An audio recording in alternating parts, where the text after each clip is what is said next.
Hola, ¿cómo están? Déjenme compartir mi diapositiva. Ay, perdón, ¿qué hice? Solo quiero aclarar que hace, no sé por qué había una confusión. Ya no estoy en esa institución. Estoy, creo que es esta, sí. Estoy en el hospital de Boston Children's, pero bueno, creo que es menos importante. Entonces vamos a hablar de genética y trastornos del neurodesarrollo. Y la idea es tratar de entender cómo la genética y los avances en neurociencias y biología molecular nos está ayudando a comprender o entender la heterogeneidad que vemos en los trastornos del espectro autista y otros trastornos del desarrollo que están relacionados. Eh, la idea es, vamos a comenzar con la parte clínica, lo que entendemos y lo que vemos nosotros en la práctica, y empezar a ir hacia cómo la genética nos está enseñando a ver esas diferentes trayectorias convergentes y divergentes, y a la misma vez vamos a ir de manera al revés, una vez que vamos a trabajar con uno de los genes, para tratar de entender cómo un diagnóstico genético clínico nos puede ayudar a, a entender la parte de los tratamientos clínicos. Entonces, vamos a aprender cómo los hallazgos genéticos nos ayudan a comprender la biología subyacente del trastorno del espectro autista y condiciones relacionadas. Vamos a tratar de aprender cómo los avances en análisis genéticos y sus aplicaciones en la práctica clínica nos ayuda con el cuidado de estos pacientes. Reconocer por qué es importante o por qué si se puede tener un diagnóstico genético, cómo nos ayuda a determinar trayectorias y cómo tal vez eso se va a traducir en nuevos tratamientos y tratar de tener un marco en general que se puedan llevar para su práctica clínica, incluso cuando no tengamos un diagnóstico genético específico. Entonces, primero vamos a hablar de la heterogeneidad del trastorno del espectro autista y cuál es la implicancia que tiene en el cuidado clínico y la investigación. Vamos a hablar de la genética en el entendimiento del TEA. Tenemos un montón de enfoque en el trastorno del espectro autista y la discapacidad intelectual, porque hay mucha comorbidad con la gran mayoría de otros desarrollos del neurodesarrollo. Luego vamos a hablar del SHANK3, que es la plusificiencia del SHANK3, que es una variación genética que está asociada con discapacidad intelectual, trastorno del lenguaje, características de autismo, y es un modelo que nos ayuda a entender mucho con lo que vemos en las trayectorias del neurodesarrollo y más adelante en diagnósticos psiquiátricos y la relevancia clínica en el tratamiento de estos pacientes. Entonces, cuando decimos que dos personas con autismo, estamos diciendo algo importante, pero estamos diciendo mucho menos de lo que a veces creemos. El autismo, como sabemos, es extraordinariamente heterogéneo. Dos personas pueden cumplir exactamente con los mismos criterios diagnósticos y, sin embargo, tener capacidades cognitivas, de lenguaje, financiamiento adaptativo, condiciones médicas, síntomas psiquiátricos y trayectorias del desarrollo que son completamente diferentes. Entonces, lo que estamos haciendo acá no estamos hablando de una enfermedad, sino estamos describiendo un fenotipo final al cual se puede llegar desde muchos diferentes orígenes biológicos. ¿Qué significa esto? Cuando hablamos del espectro autista, y la verdad es que esto aplica a muchos de nuestros síndromes psiquiátricos, hablamos de dos síntomas o dos sets de síntomas. Uno son los déficits de comunicación social y otros son los comportamientos repetitivos y restrictivos. Eso es súper útil clínicamente porque nos permite entender y tener una comunicación entre profesionales de este paciente o esta persona tiene un trastorno del espectro autismo, pero sigue siendo una expresión muy genérica. Es importante entender que todos estos síntomas tienen un contexto en general, tienen un contexto desde el punto de vista del neurodesarrollo y tienen un contexto desde el punto de vista social. Hay una gran diferencia si estás en una ciudad digamos, pongamos en Lima o en una comunidad andina donde lo que uno espera de los niños a cierta edad es totalmente diferente. Entonces, lo que se puede esperar a cierta edad para un niño puede ser muy distinto dependiendo de dónde está, de las expectativas de la sociedad y las expectativas de la comunidad. Entonces, esa parte es súper importante y habla de la heterogeneidad que tenemos. Por otro lado, tenemos el contexto del neurodesarrollo. Esta es esta era mi hijita hace muchos años, que si se ve en la foto me va a matar, pero cuando tenía, ¿qué es esto? Tenía 4 años o 3 años, se paseaba en su bicicleta vestida de conejo con miles de muñequitas y me parecía graciosísimo y todo el mundo se moría de risa. Ahora, si es que tuviera 25 años y se paseaba vestida de conejo con un montón de muñequitas en su bicicleta, sí, todos diríamos, acá hay un problema. No es un comportamiento típico por una persona de esa edad. Y así es como ambas cosas, el contexto social y el contexto del desarrollo, influencian la manera como vemos los diagnósticos. Por otro lado, tenemos un montón de limitaciones en nuestras categorías clínicas. Conforme hemos ido entendiendo un montón hemos ido tratando de entender la biología y hemos ido avanzando en nuestro entendimiento de muchas de estas condiciones, no solamente las condiciones del neurodesarrollo, que como digo, tienen un aditivo de complejidad por el tema, por el mismo concepto que se presentan de manera distinta en diferentes momentos del neurodesarrollo, ¿no? A lo largo de la vida, y que eso tiene diferentes significados dependiendo del contexto social. El contexto social es crítico para todas las condiciones que tratamos, pero en este caso, si aparte le agrega el tema del desarrollo y que va cambiando a lo largo de la vida, se vuelve mucho más complejo, ¿verdad? Entonces, las categorías diagnósticas clínicas tienen un montón de limitaciones. La última, ¿no? En el DSM-4 teníamos todos estos diferentes diagnósticos, esto sí está mal escrito, y han ido avanzando y ahora el DSM-5 tiene estas dos categorías bien concretas. Lo que ha pasado es, por mucho tiempo, creo que digamos, los expertos estaban tratando de hacer, ok, vamos a agrupar a la gente que se parece desde el punto de vista clínico, pero nuevamente estos son comportamientos observables. Y lo que sabemos ahora es que puede haber mucha variabilidad biológica en cosas que se ven muy parecidas y a la misma vez puedes tener diferentes... o sea, puedes tener diferentes orígenes biológicos que convergen en el mismo lugar o que divergen. Y eso ahí realmente cambia el pronóstico, lo que entendemos de la condición. Entonces, nuevamente, lo que tenemos ahora es este dilema sindrómico que en realidad lo tenemos en un montón de condiciones, ¿no? No es solamente algo que ocurre digamos, en la psiquiatría o en la neuropsiquiatría. Si pensamos en cualquiera de nuestros síndromes médicos, desde sepsis o una neumonía, la gran diferencia es que tenemos marcadores biológicos para entender cuál es el origen de esos diferentes síndromes clínicos, ¿verdad? Entonces, nuevamente, como que para concluir que el autismo es una condición heterogénea y que entender la parte genética nos ayuda a empezar a entender cómo estos diferentes diagnósticos clínicos convergen desde un punto de vista biológico. Esto es un video que siempre los enseño así que si hoy no sé por qué no están funcionando, vamos a ver. Estos son dos niñitos con autismo haciendo una prueba de A2, están en inglés, pero se entienden bastante. Es un chiquito.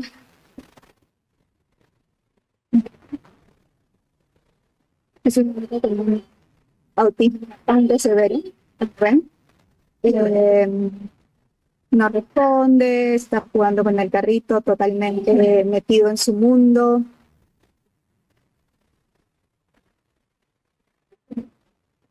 ¿No? Como limpiando con estereotipias. Entonces puedes decir que tiene, digamos, el síndrome de autismo, ¿no? Y es un niño al cual nadie dudaría que tiene autismo. Este es otro niño y no sé por qué no me va a funcionar. Este es otro niño con autismo. Es súper social. Sí. Uno tiene que entender.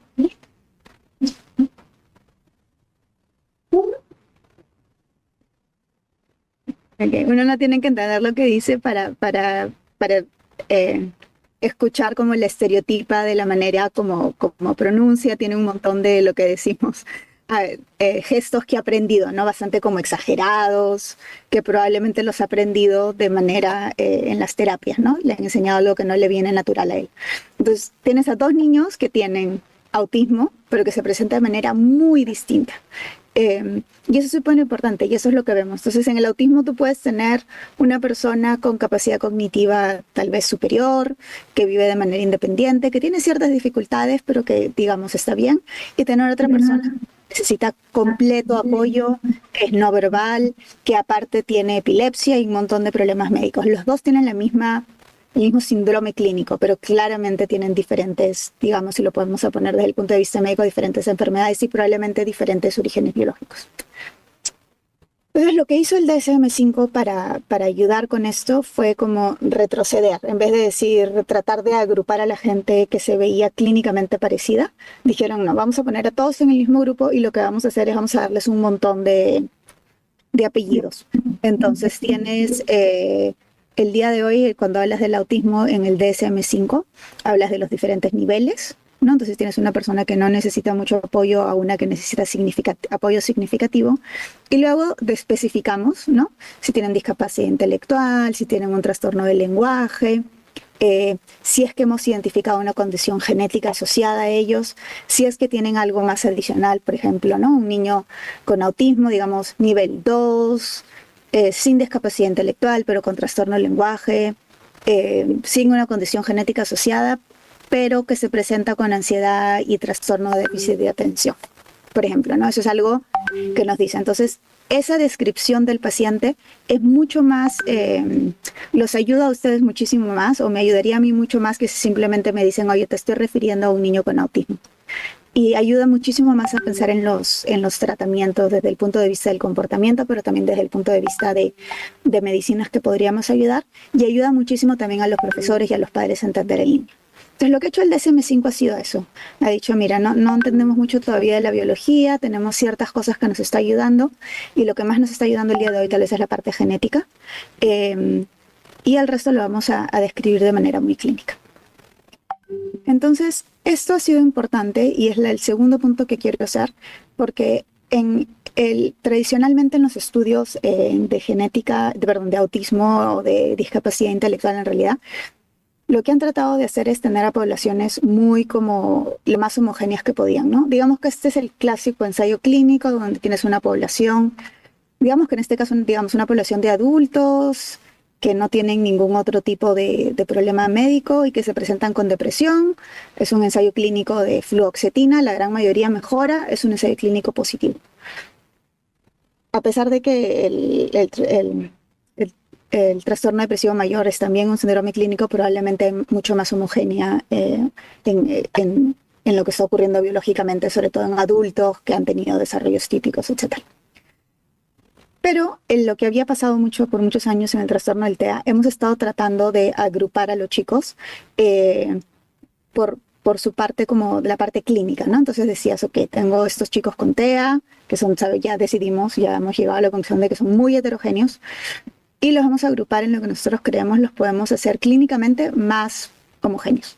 Vamos a decir los chicos con TEA que tienen coeficientes intelectuales de más de 70, que tienen dificultades verbales mínimas y que se presentan con hiperactividad.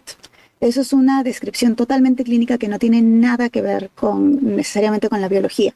Nos hemos dado cuenta que no tiene que ver. Entonces, dices, vamos a hacer un ensayo clínico, les das una medicina, y la gran mayoría de los niños, y por eso tenemos tan poca evidencia realmente en tratamiento de estos muchachos, y por lo cual utilizamos muchísimo medicinas que, digamos, no tienen una aprobación. La gran mayoría es negativo, pero por ahí que habían 2 positivos. Como las medicinas, digamos, que se han aprobado, que son el aripiprazol y la risperidona, tienen efectos secundarios un poco más complicados, igual, digamos, uno recomienda tal vez tratar otras medicinas que tienen menos efectos secundarios porque no sabemos cuáles de los niños son. Entonces, cuando uno trabaja con esta población, lo que estamos haciendo es reconocemos que clínicamente son muy distintos, reconocemos que hay mucha heterogeneidad en la parte biológica y en las respuestas, y Por eso reconocemos y hablamos con las familias de que tal vez vamos a usar un montón de medicinas que no tienen una indicación clara, justamente por eso, porque no hemos podido hacer ensayos clínicos que realmente nos ayuden a determinar eso. Y aquí es donde viene la parte de la genética, que es una de las cosas que realmente nos está ayudando a entender, digamos, el neurodesarrollo cerebral y cómo se presenta en estas diferentes condiciones. Entonces, nuevamente, los avances de genética, y nuevamente, este es un modelo que es un modelo que se usa en la oncología, por ejemplo. No tienes sus avances de genética, eso te ayuda a desarrollar sistemas de animales y se relacionan con un síndrome, ¿no? Entonces, los avances de genética no es que te dices que tienes un gen del autismo. Tienes muchos genes que están relacionados con el gen de la discapacidad intelectual. Tienes muchos genes que están relacionados con el autismo, con la discapacidad intelectual. La gran mayoría de esos genes también están desarrollados con epilepsia y con una serie de otras condiciones. Entonces estás hablando de estos síndromes relacionados con avances de genética. Eso te ayuda a hacer sistemas animales donde podemos estudiar en organismos más simples porque, digamos, el cerebro humano es muy complejo y es muy difícil también de entender, ¿no? Las diferentes, cómo el ambiente interactúa a cada nivel con la expresión pues, de síntomas y de dónde vamos yendo. Pero entonces un sistema animal es más simple, pero también puedes controlar el ambiente más. Y luego tienes los estudios, ¿no? En sí tienes a químicos que están tratando de identificar medicinas que le darían, digamos, como la misma patobiología.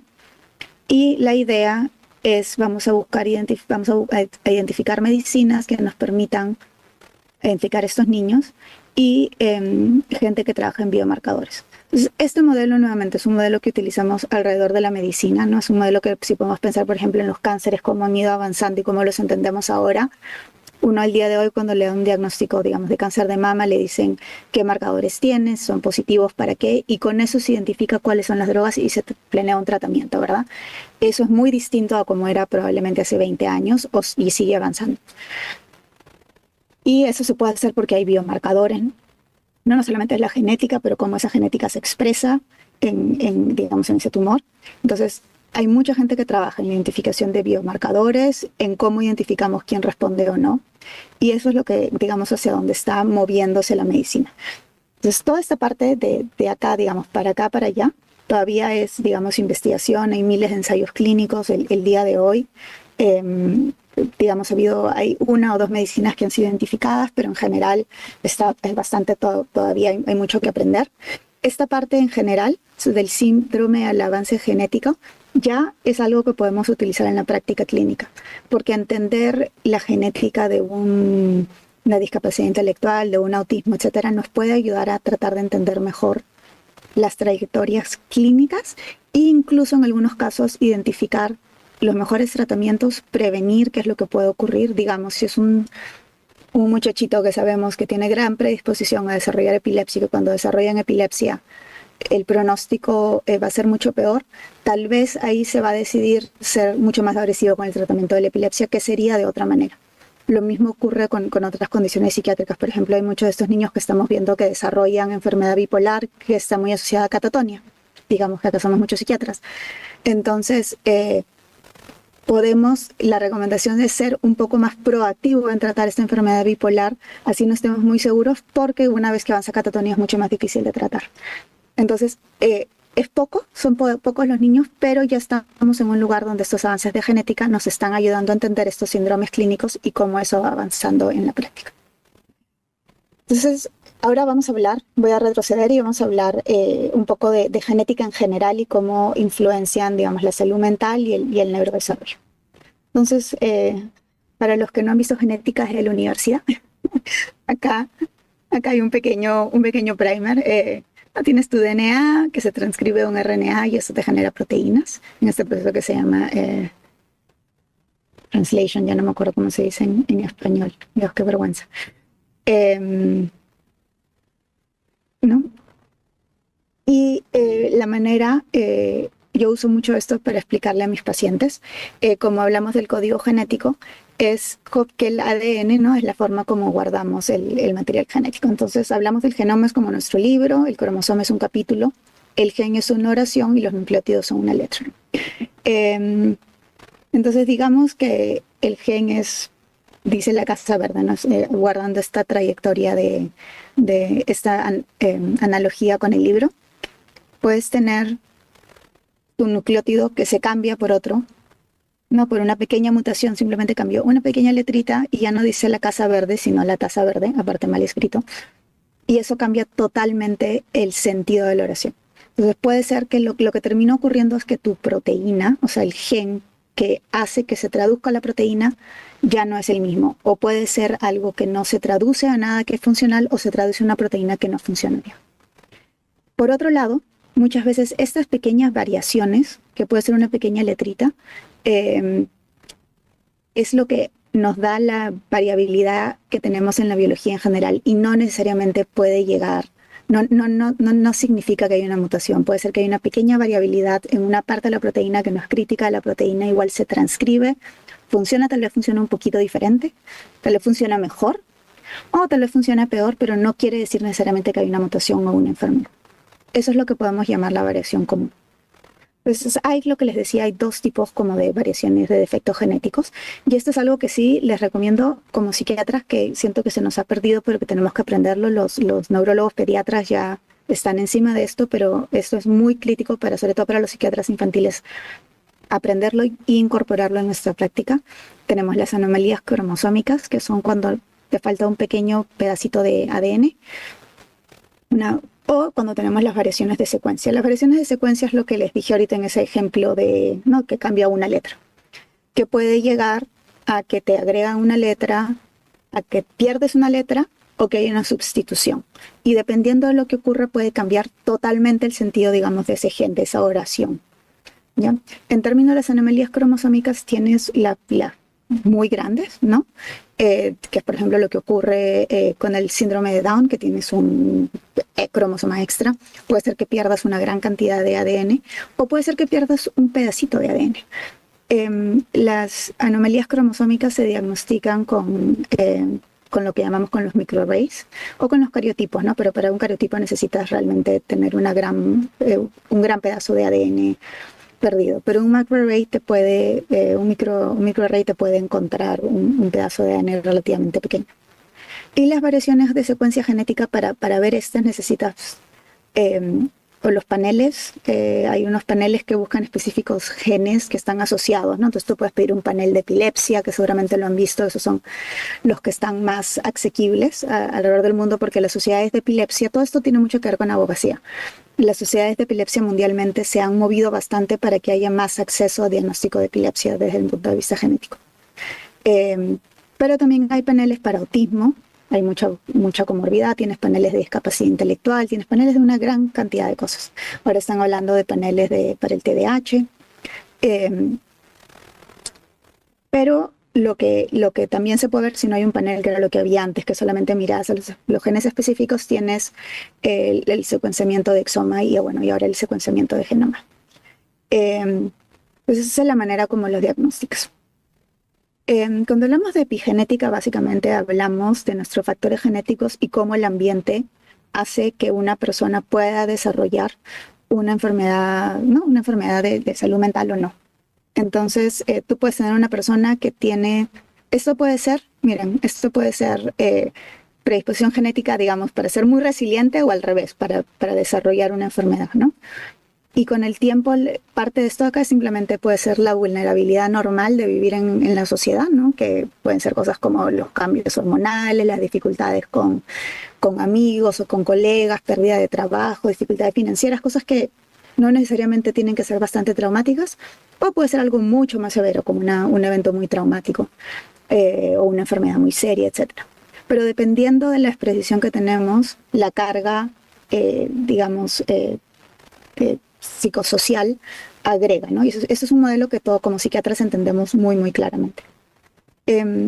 Lo que ocurre con estos muchachitos que tienen, y lo vamos a ver después, que tienen estos cerebros que son muy vulnerables porque desde que se construyen, independientemente de la causa, son cerebros muy vulnerables. Es como si tú tuvieras un edificio que una de las columnas principales del sótano no es suficientemente fuerte. Entonces, si ese edificio está en un lugar donde nunca hay temblores, probablemente no va a pasar nada, o tal vez se van a rajar algunas cosas, pero no se va a caer. Si ese edificio está en una zona de donde hay muchísimos temblores y se está moviendo todo el tiempo, es probable que ese edificio se vaya a caer antes. Entonces yo pienso en los temblores como las cosas que ocurren muchas veces normales en el desarrollo, que puede ser nuevamente desde cambios hormonales en la pubertad, o puede ser algo muy serio, ¿no? Muy severo, la muerte de alguien, una experiencia muy traumática, estás en una zona de guerra, etcétera. Pero también puedes tener la misma vulnerabilidad en un ambiente donde no hay nada, donde no tienes mucho cambio, donde tienes la suerte de tener cosas bastante estables. Pero igual, si es que tienes mucha vulnerabilidad, puede ser que ese edificio se nos caiga. Entonces, sabemos nuevamente que el autismo, y nuevamente estoy hablando del autismo, pero cuando digo del autismo quiero que piensen en muchas de las condiciones del neurodesarrollo porque están muy relacionadas. Sabemos que hay una agregación familiar. Sabemos con estudios de mellizos y gemelos que la predisposición incrementa, entonces la heredabilidad del autismo no está cuestionada, tiene de 70 a 90% en estudios, pero ese 30 a 10% influencia un montón y no lo hemos logrado identificar totalmente. Entonces las contribuciones genéticas nos ayudan a entender no solamente los orígenes biológicos de desarrollos atípicos, pero también la neurodiversidad. O sea, hablar de genética no es quitarle énfasis o enfoque al movimiento de neurodiversidad. Al revés, nos ayuda a entender por qué hay tanta neurodiversidad.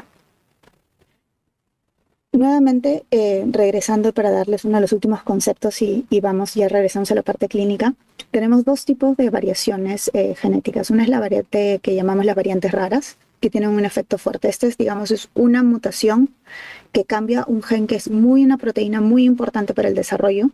Les hablamos del SHANK3, está el síndrome de frágil X, ¿no? Con la proteína ¿cómo se llama? La proteína frágil de retardo mental, creo que es FMRP,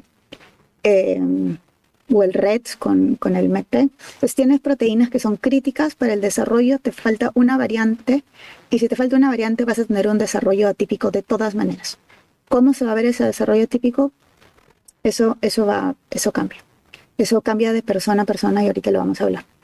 Y por otro lado, pero lo que sí tienes siempre es una alteración, o sea, tienes diferente penetrancia, pero de todas maneras va a haber un fenotipo de esa variación. Y luego tienes lo que llamamos las variaciones comunes. Es las variaciones comunes que todos cambiamos, ¿ya? Y esas tienen un efecto muy débil. A veces hay variantes comunes que están asociadas, no con cosas que tienen un efecto débil en el sentido de que la persona tiene un desarrollo bastante típico, pero tal vez, no sé, pues es una familia de gente muy ansiosa.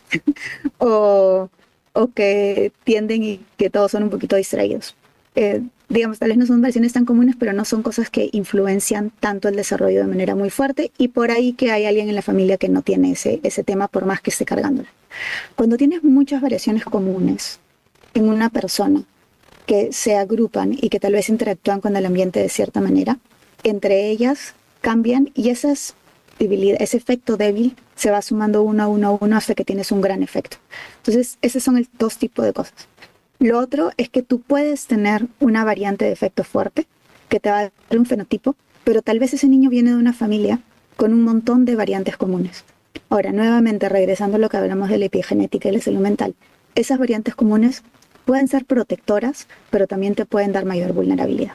Pues puedes venir de una familia tal vez que tiene, y me parece que esto viene, espérense, puedes venir de una familia que tal vez es muy, muy inteligente, ¿ya? Por decirlo así, esto es un estudio que está mirando a pequeñas lesiones de ADN. Dependiendo de dónde comienza la familia, no digamos que es una familia donde todos son muy inteligentes con unos coeficientes intelectuales que están bastante más avanzados. El niño con la mutación, su baja en el coeficiente intelectual va a ser significativo para la familia de origen, pero tal vez para la población en general no lo va a poner en un grado de discapacidad intelectual. ¿Ok? Entonces, es también importante saber que la familia de origen puede ser protectora para un niño. No solamente desde el punto de vista psicosocial, porque tal vez tiene acceso a mayor soporte y apoyos, pero también desde el punto de vista biológico. Puedes tener la misma variación en una familia que tiene un coeficiente intelectual típico. Para ese niño, de todas maneras, esa variación va a caer y lo va a llevar a una deficiencia intelectual. Entonces, la familia de origen también tiene un impacto. Y nuevamente cuando los vemos en general, cuando estamos viendo todas estas cosas en perspectiva, tenemos, cuando hablamos de variación genética, tenemos que pensar el tamaño, la frecuencia en la población y qué tipo de impacto tiene en la penetrancia o en el fenotipo del individuo.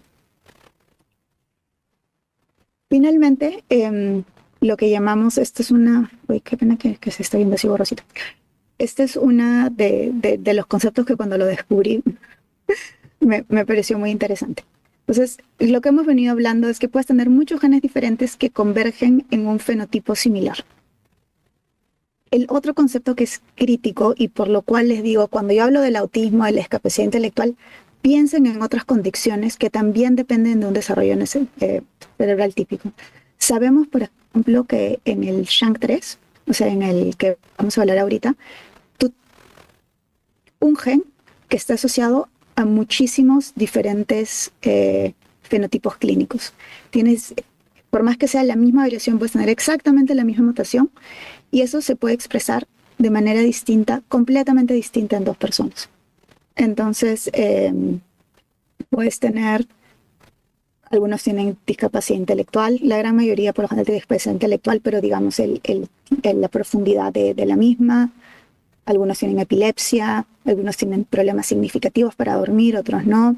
Problemas gastrointestinales son muy típicos por la relación con el sistema neurológico, problemas sensoriales, etc. Por otro lado, también hablamos de las diferentes trayectorias biológicas, ¿no? Puedes tener un mismo origen genético y dependiendo de los diferentes caminos o trayectorias que tengas, que pueden ser a raíz de la epigenética que hemos hablado, puedes tener gran diferente variabilidad de funcionalidad y autonomía a lo largo de la vida. Y esto es un poco lo que nosotros tratamos de influenciar como clínicos, ¿no? Tienes la misma variación, el mismo origen. ¿Cuáles son las cosas que podemos hacer para que la persona tenga el mejor pronóstico? Y parte de eso obviamente son las terapias y en algunos casos estamos aprendiendo que son las medicinas que tal vez le dan más... le quitan vulnerabilidad al sistema nervioso. Estoy pensando si es que vamos por así. Este es un mapa que se llama GWAS, que son los mapas como genéticos grandes, que lo que hacen es tienen estudios poblacionales, ¿ya? Que lo que hacen es agarran miles de muestras, digamos, de niños que tengan, en este caso es autismo. Pero lo puedes hacer básicamente con cualquier condición, lo puedes hacer con enfermedad bipolar, lo hacen con esquizofrenia, lo hacen en realidad con todos los desórdenes, en general en medicina y obviamente en la psiquiatría. Y lo que ven es dónde convergen las diferentes variaciones, la diferente variabilidad genética. Así es como uno empieza a identificar genes. Entonces, una de las cosas que vemos, que también es importante, es que el entender la genética también nos está ayudando a entender cuáles son los caminos que son súper críticos que llevan a la variabilidad que te puede dar el TEA. Entonces, no es que cada gen esté hablando de un camino biológico totalmente independiente. Es que estos genes convergen en caminos biológicos similares. Y sabemos que convergen en sinapsis, en genes que están involucrados en el doblamiento de cromatina y en sinapsis en cromatina. Y acá también en esta misma diapositiva, si a alguien le gusta leer este tipo de cosas, este es un súper buen artículo. Habla, por ejemplo, de los genes que aparte hay comorbidad con epilepsia, ¿no? Y la gran mayoría, como ven, tiene bastante comorbidad con epilepsia. Lo que es interesante, por ejemplo, yo no sé dónde veo, ¿vale? Acá no llego a ver, ¿dónde está el SHANK3? Acá. Una de las cosas que a mí me pareció muy interesante es cuando ven, nosotros sabemos, por ejemplo, cuando hacemos historias clínicas, siempre hemos sabido, le preguntamos a los pacientes cuál es la historia de salud mental en la familia, ¿no es cierto? Porque sabemos que hay una comorbidad genética no solamente de una enfermedad mental a otra, sino en general, ¿no? En los estudios, por ejemplo, de este tipo de estudios de pacientes bipolares que desarrollan enfermedad bipolar más tarde en la vida o esquizofrenia, el SHANK3 es también un lugar donde hay variabilidad que se encuentra. O sea, no son proteínas que son totalmente mutadas, pero son proteínas que están cambiadas lo suficiente que genera vulnerabilidad para que esa persona desarrolle enfermedad bipolar más tarde en la vida. Y como ahora vamos a ver, la gran mayoría de pacientes que tienen el SHANK3 mutado desarrollan enfermedad bipolar en la adolescencia. Esto es muy parecido a lo que hablamos y lo voy a pasar por un tema de tiempo. Igual voy a compartir las diapositivas y tienen ahí todas las referencias. Entonces, nuevamente, cuando hablamos de genética, regresando a la práctica clínica, la genética nos ayuda a entender cuáles son los diferentes caminos que están involucrados en el desarrollo de estos trastornos del neurodesarrollo. En muchas de las proteínas y muchos de los genes que están asociados con el autismo y la discapacidad intelectual y la epilepsia, se han encontrado que tienen una misión muy importante en los sistemas de glutamato. Entonces, el SHANK3 que está por acá, que es una proteína crítica para, digamos, la estructura, que se llama una proteína de la sinapsis glutamatérgica, pero acá también tienes el MEC2, tienes la proteína del frágil X, tienes por acá mTOR, tienes un montón de proteínas que sabe el PT, la proteína del tuberosa esclerosis. Entonces tienes todas estas proteínas que están asociadas con estos como outcomes divergentes, pero están todas en el mismo lugar, ¿no? Entonces tienes los mismos caminos biológicos que te llevan a estas condiciones. Entonces vamos a hablar de esta condición SHANK3 con la que yo he estado trabajando mucho tiempo y que es una condición que entiendo más, pero el entender SHANK3 me ha ayudado mucho con mis pacientes con otras condiciones genéticas, pero también con mis pacientes que no tienen diagnósticos genéticos. Entonces, nuevamente el SHANK3 es una proteína crítica en las sinapsis glutamatérgicas. El SHANK3 tiene lo que les expliqué antes de lo que llamamos pleiotropía. Cuando tú tienes una variación en SHANK3, tienes una mutación completa en SHANK3, puedes tener diferentes fenotipos, ¿no? Y todos los niños de SHANK3 se presentan con discapacidad intelectual o con coeficientes intelectuales significativamente más bajos que la familia de origen. Un gran grupo desarrollan epilepsia. Un gran grupo, si no tienen autismo, tienen características de autismo. Y por otro lado, tienes... conforme van creciendo y llegan a la pubertad, y ahora lo vamos a ver en una figura, muchos de estos niños desarrollan enfermedad bipolar, un grupo muy pequeñito desarrolla esquizofrenia. Lo que es interesante, como les dije, es que en estudios poblacionales más grandes de pacientes con enfermedad bipolar, o sea, esos pacientes que tienen desarrollo típico, digamos, desarrollan enfermedad bipolar en la adolescencia tardía o en la adultez joven, se ve variabilidad en algunos de esos pacientes en el gen de SHANK3 sin estar mutado. Entonces, esto es una proteína que parece que la variabilidad te da predisposición a varias de estas cosas. Nuevamente, son todos los genes que hablamos, es simplemente para empujar el concepto y se lo pueden llevar a la casa. Tienes muchos genes distintos que convergen en caminos biológicos y que te pueden dar un montón de estos síndromes clínicos que están relacionados entre ellos, pero no es algo como determinista, no es algo totalmente objetivo. Entonces, como psiquiatras esto me parece súper interesante y nuevamente me ha ayudado mucho a entender esto, me ayuda a mí muchísimo a pensar en mis pacientes de manera distinta. Entonces tú tienes tu SHANK3, eso te implica o te afecta cómo las sinapsis se comunican, y eso desde muy temprano en la vida, si está mutado, te genera cambios en los síntomas sensoriales, el procesamiento social, la capacidad cognitiva, los síntomas de nuestra regulación, digamos, en el sistema neurológico de cuando estamos despiertos y cuando dormimos, cómo estamos regulados, etc. Temprano en la vida, estos niños se presentan con discapacidad intelectual, problemas de lenguaje, problemas motrices y el síndrome del espectro autista.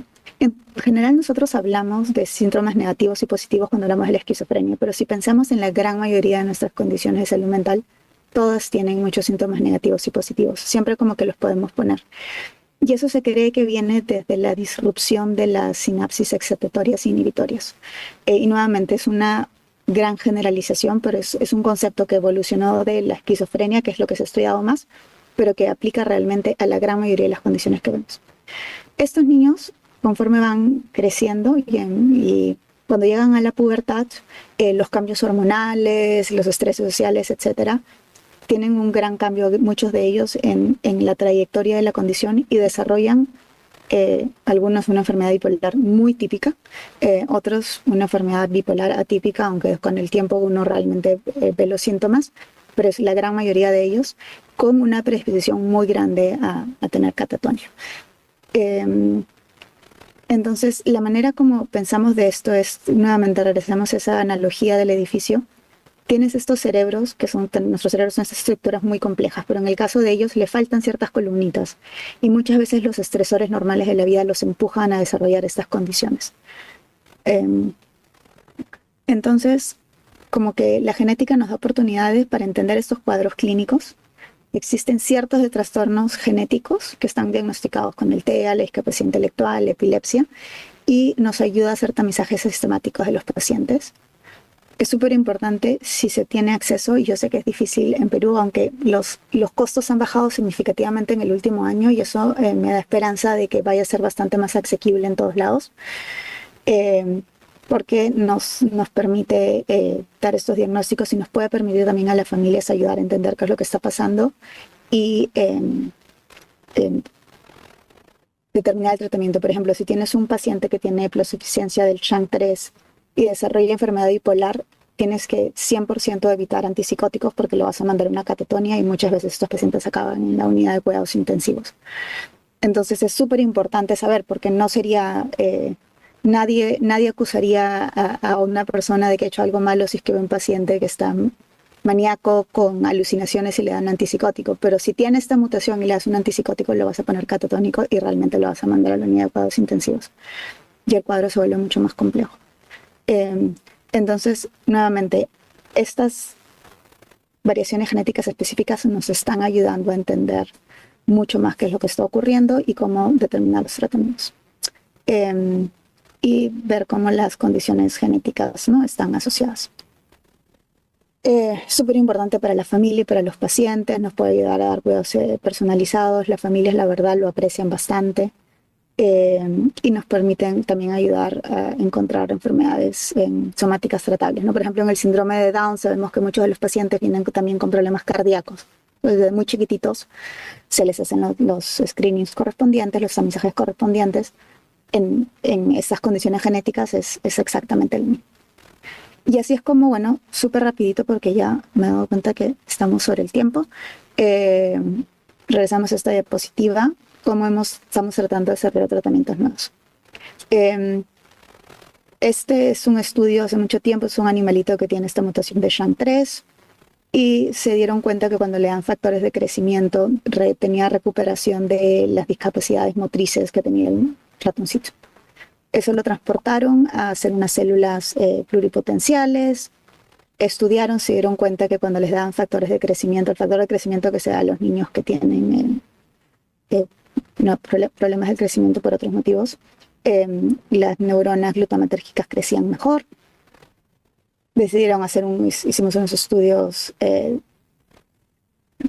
pacientes. El primer estudio dio cierta mejora, pero cuando se repitió el estudio fue negativo, probablemente porque no tenemos buenas maneras nuevamente de capturar los síntomas y de realmente traducir lo que estamos aprendiendo en el laboratorio, pero no tenemos buenos biomarcadores.